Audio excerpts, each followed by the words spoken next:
আজকের দিন? না না, প্রাসঙ্গিক তো নিশ্চয়ই। ওদের তো ওটা শহীদ দিবস নামে, আসলে তো আনন্দ উৎসব দিবস।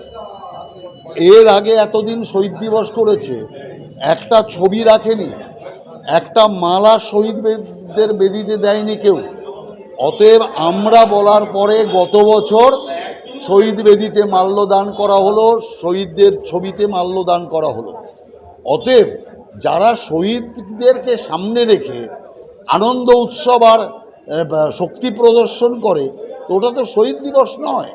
অতএব আমরা মনে করি এটা একটা জালি শহীদ দিবস, শহীদদের অপমান। অতএব সেই কারণে এদের বিরুদ্ধে রাজনৈতিক কার্যক্রম হওয়া দরকার। অতএব উত্তরকন্যায়, উত্তরবঙ্গে যে কার্যক্রম হচ্ছে সেটা একদম সঠিক। কারণ এখানে কোনো কার্যক্রম করলে স্বাভাবিকভাবেই ওরা বলতো যে আমাদের কার্যক্রমকে ডিস্টার্ব করছে। তো বাংলার ওপরে আমরা, নিচে ওরা। তো আগামী দিন বাংলায় ওপরে থাকবো আমরা, নিচে থাকবে ওরা।